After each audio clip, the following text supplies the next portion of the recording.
喺市場超過30年，我哋學到一個事實：股市好少真正打敗投資者，投資者通常係自己打敗自己。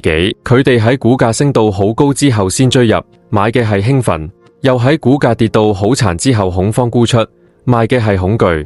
市場根本唔使主動攞走佢哋啲錢，佢哋嘅情緒好多時已經幫佢哋交咗啲錢出去。輸錢原因幾乎次次都差唔多，交易太多，追買昨日嘅贏家，太早賣走贏家但死揸輸家，將集中持倉誤以為係信念，仲要冇計劃咁入場。咁當然唔係每一個散戶都會輸錢，有耐性、持有多元化投資組合嘅投資者一樣可以累積真正財富。問題係，當人開始期望賺快錢，而唔係逐步咁複利增長，風險就開始出現。真正嘅敵人唔係市場波動，係壓力之下自己嘅行為。好多散戶以為交易得多就代表醒目，但喺市場入面，活躍同賺錢唔係同一樣嘢。頻繁交易只會製造更多出錯機會，亦會帶嚟買賣差價、稅務同埋隱藏成本。就算表面佣金係0，都一樣。一項大型研究分析咗美國超過66000個證券戶口，發現最頻繁交易嗰批投資者，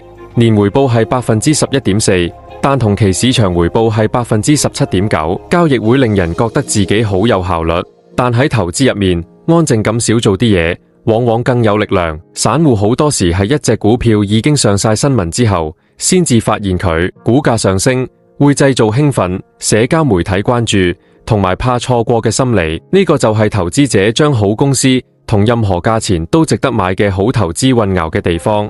最近嘅證明就係 AI 同記憶體晶片嘅起伏週期。當市場期望變得唔現實，就算公司盈利強勁，都可以令市場失望。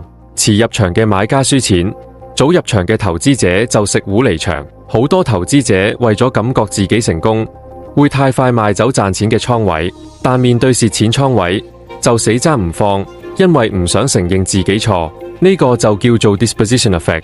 市場唔會理你咩價買入，你嘅買入價對你情緒上好重要，但對市場嚟講完全冇關係。正確問題唔係我而家賺緊定蝕緊，而係我會唔會用而家呢個價錢買呢項投資。成功嘅投資者唔係永遠都啱，佢哋能夠生存落去，係因為佢哋唔容許自我嚟控制佢哋嘅資本。持有一隻熱門科技股、一隻投機生物科技股或者一種加密貨幣，可以創造財富，但同樣可以摧毀財富。散戶好多時會被熟悉嘅名字、吸引嘅故事同感覺刺激嘅資產吸引。投資者研究指出，分散不足、熟悉偏誤同過度偏好熱門股票，呢啲行為都會傷害投資組合。真正嘅分散投資可能會覺得沉悶，但正正因為咁，佢先有效。任何一個錯誤都唔應該有能力摧毀你嘅財務未來。好多人買入之前根本未諗清楚點解要買，最多可以蝕幾多，或者咩情況之下應該賣。當市場波動嚟到，情緒就會取代策略，槓桿會令問題更加嚴重。借錢、孖展同衍生工具可以將一次普通下跌變成更大嘅虧損。一間好公司最終可能會復原，但用槓桿嘅投資者未必捱到見到盈利嗰一日。成功投資通常冇大家想象中咁戲劇化。建立一個多元化投資組合，控制成本，避免不必要嘅槓桿。長線投資用年去計，而唔係用日去計。你控制唔到利率、盈利或者個市點喐，但你可以控制自己買乜、用咩價買、承受幾多風險，同埋恐慌會唔會幫你作決定。長遠嚟講，自制力往往比所謂投資智慧更有價值。市場永遠會製造恐懼同興奮，能夠喺兩者之中生存落嚟嘅投資者先有優勢。投機同投資嘅分別唔在於資產本身，而係決定背後嘅行為。